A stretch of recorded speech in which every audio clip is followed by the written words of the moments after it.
My own children put me in a mental hospital for 18 months to steal my $3.2 million fortune. After I caught them forging my signature on bank documents, and they convinced 3 doctors that I was suffering from dementia and paranoid delusions even though I was perfectly healthy at 67 years old. Well, let me tell you something that'll make your blood boil. My name is Dorothy Washington, I'm 67 years old, and I trusted the wrong people, my own flesh and blood. It started on a Tuesday morning in March when I was reviewing my bank statements over coffee. I'd been a financial planner for 30 years before retiring, so I knew my numbers like the back of my hand. That's when I saw it, $50,000 missing from my savings account. Not transferred, not withdrawn by me, just gone. This has to be a mistake, I muttered, reaching for the phone. But the bank confirmed it. An authorized withdrawal. When I asked who authorized it, they said it was done with my power of attorney documents. My heart started racing. I'd never signed any power of attorney papers. I lived alone in my beautiful 4-bedroom house, drove myself everywhere, managed my own finances. I was sharp as a tack despite what happened next. I called my son Michael immediately. Baby, did you take money from my account? Mom, what are you talking about? His voice sounded strained, different. You're getting confused again. Remember what the doctor said about your memory? What doctor? What memory problems? I'd never seen any doctor about memory issues. But Michael kept talking, his voice getting more concerned, more patronizing. We've been worried about you, Mom. Maybe it's time we had that conversation. I hung up, my hands shaking. Something was very wrong, and I was about to discover just how deep this betrayal went. The next morning, I drove straight to the bank. Margaret, my personal banker for 15 years, looked uncomfortable when she saw me. Mrs. Washington, your son Michael was just here yesterday asking about your accounts. What did he want to know? She hesitated. He mentioned you've been having some difficulties. He showed me paperwork saying he's handling your finances now. My blood went cold. Margaret, look at me. Do I seem confused to you? Have I ever seemed confused? She studied my face carefully. No, ma'am. You've always been sharp as a whip. That's why I was surprised when he said, "What paperwork did he show you?" Margaret pulled out a file. There it was, a power of attorney document with my signature. Except I'd never signed it. The handwriting was close, but the D in Dorothy was wrong. I'd been signing my name the same way for 60 years. This is forged, I said firmly. I need copies of everything, and I need to see 6 months of statements for all my accounts. What I discovered made me sick. $50,000 had been withdrawn every single month for 6 months. $300,000 total. My investment accounts showed similar patterns, systematic draining disguised as portfolio adjustments. I called my daughter Lisa next. Sweetheart, I need to ask you something important. Have you or Michael been in my bank accounts? Long pause. Too long. Mom, you sound paranoid. Are you taking your medications? What medications? Lisa, I don't take any medications except vitamins. Mom, you're scaring me. You're talking nonsense about missing money again. Michael told me you called him yesterday making accusations. I'd never made these accusations before yesterday. They were talking about me behind my back, coordinating their stories. My own children were stealing from me and gaslighting me about it.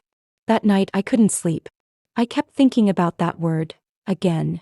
I decided to confront them both. I invited Michael and Lisa to dinner at my house on Saturday, telling them I wanted to discuss something important about my finances. They arrived together, which was unusual. They rarely spent time together as adults. Lisa brought a recording device, claiming she wanted to help me remember our conversation later. Mom, we need to talk, Michael started, his tone serious. We're worried about you. I'm worried about missing money, I replied calmly. $300,000 has disappeared from my accounts over 6 months. Lisa exchanged a look with Michael. See? This is exactly what we're talking about. You're fixated on money that isn't missing. I have bank statements. Mom, you're getting agitated, Michael interrupted. Just like Dr. Peterson warned us you would. Who is Dr. Peterson? I've never seen any Dr. Peterson. Yes, you have, Lisa said gently, like she was talking to a child. Last month. He's the one who prescribed your medication for the paranoid episodes. I felt like I was losing my mind, but I wasn't. They were making me feel crazy. Show me this prescription. Show me any evidence that I've seen this doctor. Michael pulled out his phone. I'm calling Dr. Peterson right now. You need help, Mom. This obsession with money, these delusions, it's getting worse. I'm not delusional. You forged my signature. There she goes again, Lisa whispered to Michael, but loud enough for me to hear. Getting violent and unpredictable. I hadn't raised my voice or made any threatening gestures. But Lisa was creating a narrative, building a case. I realized with growing horror that they'd been planning this for months.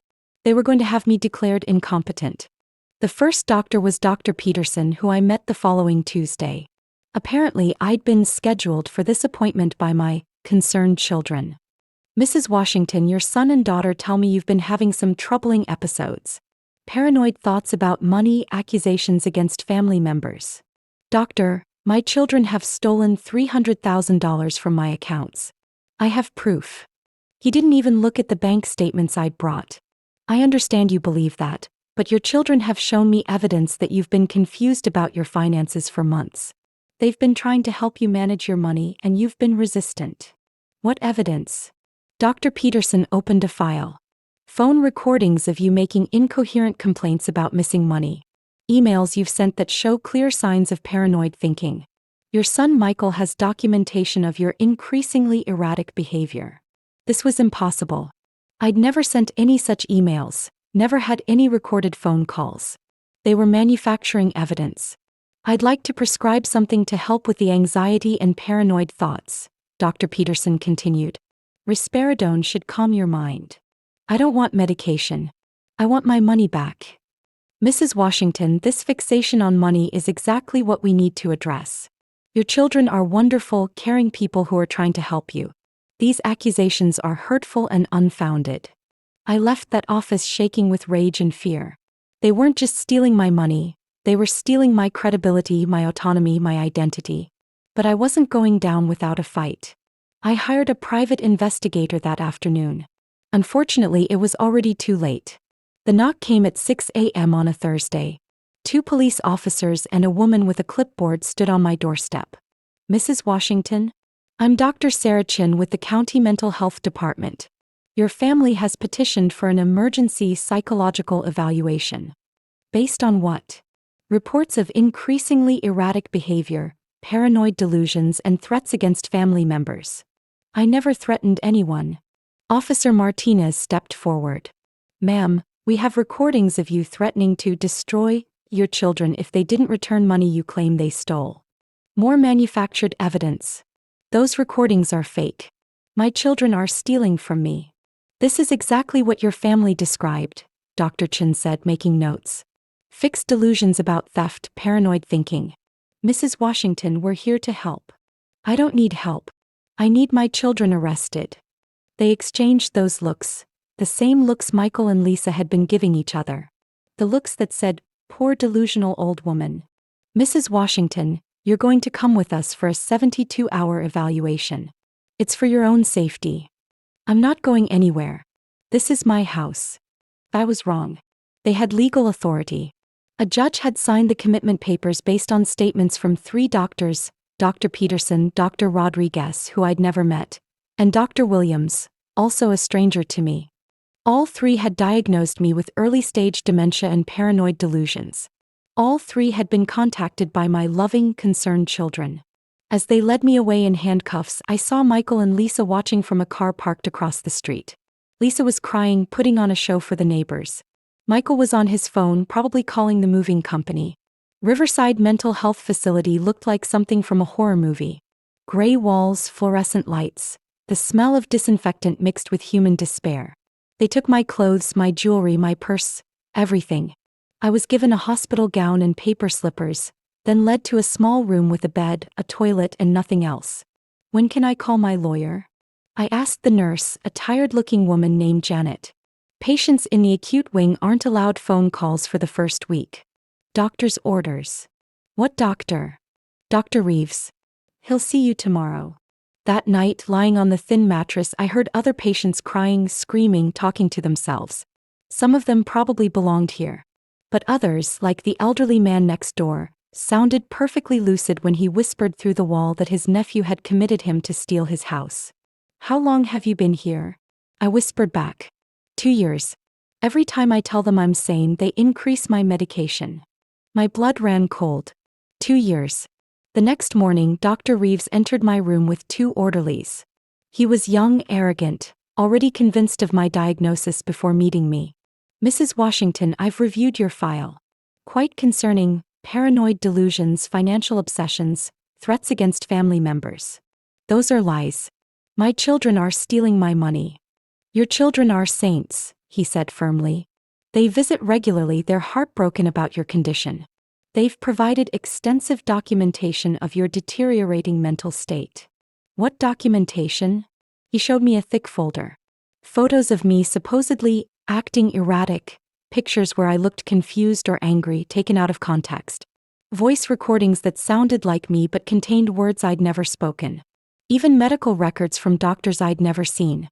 "This is all fabricated," I said desperately. "Mrs. Washington, this denial is part of your illness. I'm prescribing Haldol to help with the paranoid episodes." They held me down while a nurse injected something into my arm. Within an hour, my mind felt like it was wrapped in cotton. Every Saturday at 2 p.m., Michael and Lisa came to visit. They'd arrive with flowers, concerned expressions, and Academy Award-worthy performances. "How are you feeling, Mom?" Lisa would ask, her voice dripping with fake sympathy. By then, the medications had me so foggy I could barely form complete sentences. "Want to go home?" "I know, sweetie. But you need to get better first. The doctors are taking such good care of you." Michael would pat my hand. "Mom, we're handling everything for you. Don't worry about the house or the money. We're making sure all your bills are paid." They were making sure all right. I later found out they'd listed my house for sale the week I was committed. "Why can't I call lawyer?" I managed to ask during one visit. "Oh, Mom," Lisa sighed dramatically. "You keep asking about lawyers. That's part of the paranoid thinking. You don't need a lawyer, you need to focus on getting well." After they left, I'd hear them talking to Dr. Reeves in the hallway. "She's still fixated on lawyers and money," Michael would say. "The medications don't seem to be helping the delusions." "We'll increase the dosage," Dr. Reeves would reply. "Sometimes it takes time to find the right combination." Increase the dosage. Always increase the dosage. They were chemically lobotomizing me while my children sold my life piece by piece. But the medications couldn't completely suppress 30 years of financial training. In my clearer moments, usually early morning before the first dose, I was calculating. $400,000 per year in investment income. $3.2 million in total assets. A house worth at least $600,000. They were stealing everything while I sat in this hellhole drooling on myself. The worst part: other patients' families visited with genuine love and concern. They brought home-cooked food, family photos, updates about grandchildren. My children brought performances and poison disguised as medicine. After 6 months, something changed. A new nurse named Patricia started working the ward. She was observant, intelligent, and she noticed things. "Mrs. Washington, can I ask you something? Your children never bring pictures of grandchildren. Do you have grandchildren?" Through my medication fog, I managed to whisper, "Michael has 2. Has 3. Patricia frowned. "In 6 months, they've never mentioned them. Never brought photos. That's unusual." She started paying attention during their visits. She noticed how they positioned themselves. Never sitting close to me, never showing genuine affection, always speaking just loud enough for staff to hear their concerned conversations. "Something's not right," Patricia told me one morning when she was checking my vitals. "Loving families don't act like that." "They're stealing," I managed to say. Instead of dismissing me like everyone else, Patricia listened. "What are they stealing?" "Money. House. Everything." That night, Patricia did something that could have cost her job. She looked up my case files on the computer system. What she found shocked her. My children had been in contact with the facility administration for months before my commitment. They'd made donations to the hospital foundation. They'd provided evidence of my mental deterioration to multiple doctors. They'd even submitted fake medical records from other physicians. Most damning of all, they'd filed paperwork designating themselves as my financial power of attorney, medical power of attorney, and legal guardians. They'd planned this perfectly. But Patricia had worked with dementia patients for 15 years. She knew real dementia from drug-induced confusion. And she was about to risk everything to help me. Patricia started documenting everything. She recorded conversations where I spoke clearly and rationally during periods when my medication levels were lower. She photographed the fake medical records in my file. She even followed Michael and Lisa after one visit. Mrs. Washington, your son drove away in a brand new Mercedes. Your daughter was wearing a Rolex. They're living very well for people with a sick mother. More importantly, Patricia began accidentally missing some of my medication doses. Slowly, carefully, allowing my mind to clear without triggering suspicion from Dr. Reeves. As my thinking sharpened, I told Patricia everything. The forged signatures, the systematic theft, the manufactured evidence. She listened without judgment, taking notes. We need proof, she said. Real proof that you're competent. That's when I remembered something crucial, something I'd never told Michael or Lisa about. Before their theft began, I'd been worried about market volatility. I'd moved $800,000 to an offshore account in the Cayman Islands, just as a safety net. They didn't know about it. Patricia, I need you to help me make one phone call. To my old business partner, James Morrison. He's a lawyer now. I can't. It would cost me my job. They're going to keep me here forever. You know that, right? As long as I'm here, they get to keep stealing. And they'll never stop the medications because they can't risk me getting lucid enough to fight back. Patricia stared at me for a long moment. Then she made a decision that changed everything. There's a phone in the supply closet. I can give you 5 minutes during shift change tomorrow night. 5 minutes to save my life. At 11:47 p.m., Patricia led me to the supply closet. My hands shook as I dialed James Morrison's home number, a number I'd memorized 20 years ago. James? It's Dorothy Washington. Dorothy? My God, where are you? Michael told everyone you'd had a breakdown, that you were in some kind of specialized care facility. James, listen carefully. I don't have much time. I'm being held at Riverside Mental Health against my will. My children have stolen over $3 million from me.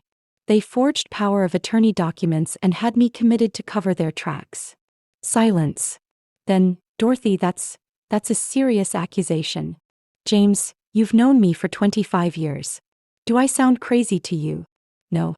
You sound angry but not crazy. Tell me everything. In 4 minutes and 30 seconds, I told him about the missing money, the forged documents, the fake medical records, the forced medications. Patricia held up her hand. Time was up. James, I have $800,000 in a Cayman account they don't know about. Account number 4471-8829-3367. Use it to hire the best lawyers you can find. And James? They're coming back in 5 days. If you don't get me out of here soon, they're going to increase my medications again. I might not be coherent enough to help with my own defense. Dorothy, I'll have investigators at that facility tomorrow. Hold on. Patricia hustled me back to my room, but not before I saw her smile, the first genuine smile I'd seen in months. You did good, Mrs. Washington. Real good. The next morning, everything changed. A woman in an expensive suit was at the nurse's station asking pointed questions about patient rights and medication protocols. Dr. Reeves looked nervous for the first time since I'd met him. By afternoon, there were 2 private investigators photographing my room, my medical chart, and interviewing staff. The cavalry had arrived. Dr. Amanda Foster arrived on Tuesday morning like an avenging angel. She was the court-appointed psychiatrist ordered to conduct an independent evaluation of my mental state. Mrs. Washington, I'm here to determine whether your continued commitment is medically necessary. She was young, sharp-eyed, and she'd clearly done her homework. She spent 3 hours with me conducting cognitive tests, memory assessments, and psychological evaluations. Can you tell me about your financial background? For the first time in months, I was allowed to demonstrate my actual mental capacity. I walked her through 30 years of financial planning, explained complex investment strategies, calculated compound interest in my head. I recited account numbers, described portfolio diversification, and analyzed market trends. Mrs. Washington, your cognitive function is completely normal. In fact, you're sharper than most people half your age. Then why am I here? Dr. Foster showed me a stack of documents. Because someone has worked very hard to make you appear incompetent. These medical records are suspicious. The handwriting analysis shows multiple different people filled out forms supposed to be completed by the same physician. The voice recordings have been digitally manipulated. My heart started pounding. So you believe me? I believe the evidence. And the evidence suggests you've been the victim of an elaborate fraud. That afternoon, Dr. Foster ordered immediate cessation of all psychiatric medications. She also ordered a 72-hour observation period to document my mental state without chemical interference. Doctor, what about my children? They'll object to this. Mrs. Washington, your children are about to have much bigger problems than your medical treatment. He was right. While I'd been locked up, James Morrison had been busy. Bank records subpoenaed. Handwriting experts hired. Private investigators following Michael and Lisa. The walls were closing in on them and they had no idea. But I still had to get through their next visit. One final performance where I pretended to be the drugged, confused old woman they'd created. Saturday, 2 p.m. Michael and Lisa arrived right on schedule, but something was different. They seemed nervous, agitated. Mom, how are you feeling? Lisa asked, but her usual fake sweetness was strained. I pretended to still be heavily medicated, slurring my words slightly. Same, tired. Good, Michael said quickly. It's good. The doctors say the medications are helping. Actually, Dr. Foster interrupted, entering the room, we've made some changes to your mother's treatment plan. Michael's face went pale. What kind of changes? We weren't consulted. You don't need to be consulted. I'm the attending physician now. Lisa stood up. We want to speak to Dr. Reeves. Dr. Reeves has been reassigned. I understand you've been very involved in your mother's care. Perhaps we could discuss her case privately. They exchanged panicked looks. Something was wrong and they knew it. We need to go, Michael said suddenly. We'll call later to discuss Mom's treatment. They practically ran out of the room. No fake tears from Lisa. No patronizing pat on the hand from Michael. Just fear. They know, Dr. Foster said after they left. Know what? That their game is over. Mrs. Washington, I have some news. The district attorney's office has opened a criminal investigation into elder abuse and fraud. Your children are about to be arrested. I should have felt triumph. Instead, I felt empty. These were my babies, the children I'd raised, loved, sacrificed for. And they tried to bury me alive for money. Dr. Foster, when can I go home? Tomorrow morning. But Mrs. Washington, you might not want to go back to your house just yet. Your children sold it 3 months ago. The full scope of their betrayal hit me like a physical blow. They'd stolen everything, my money, my home, my freedom, 18 months of my life. But they'd made one crucial mistake. They'd underestimated their mother. 6 months later, I sat in a courthouse watching my own children get sentenced to 15 years in prison for elder abuse, fraud, and conspiracy. The prosecutor had laid out the entire scheme. The forged documents, the bribed doctors, the fake medical records. Michael and Lisa had stolen $3.2 million from me while I was locked away, helpless and drugged. But they hadn't stolen it all. That $800,000 in the Cayman account had grown to $950,000 during my imprisonment. Combined with the civil lawsuit settlement, every penny returned plus punitive damages, I was actually wealthier than before. I'd also received an unexpected windfall. Wrongful imprisonment settlements from both Riverside Mental Health Facility and the 3 doctors who'd participated in my commitment. Dr. Reeves lost his license. The facility was under federal investigation. Michael and Lisa sat at the defendant's table, no longer the confident manipulators who'd visited me every Saturday. They looked small, defeated, terrified of what prison would bring. During victim impact statements, I stood and looked at them directly. You didn't just steal my money. You stole 18 months of my life. You drugged me, imprisoned me, and told the world I was crazy. You made me doubt my own mind. Lisa was crying real tears this time, not the performance tears she'd used at the facility. But here's what you never understood, I continued. I survived 30 years in financial planning because I'm smarter than people who underestimate me. I'm tougher than people who try to break me. And I'm more prepared than people who try to destroy me. I pulled out a photo of my new penthouse apartment, 2 bedrooms, city view, bought with cash from my recovered funds. I'm 69 years old now and I'm living better than I ever have. I have new friends, new hobbies, and most importantly, new family, people who actually care about me, not my money. The judge sentenced them each to 15 years. With good behavior, they might get out when they're 55. I'll be 84 if I'm still alive. I'm not bitter anymore. I'm free.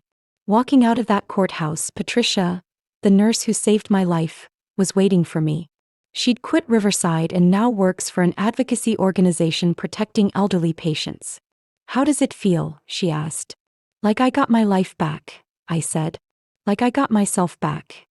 That night, in my beautiful penthouse, I raised a glass of wine to toast the woman I'd become. Stronger, wiser, and absolutely unstoppable. My children tried to bury me alive. But they forgot that I'm Dorothy Washington and I don't stay buried. So here's my question for you. Was Dorothy a hero for standing her ground, or did she go too far? I'm genuinely curious what you think. Let me know in the comments below. And hey, if you're hooked on stories about people finally finding their backbone, subscribe and ring that bell. Trust me, you won't want to miss what's coming next.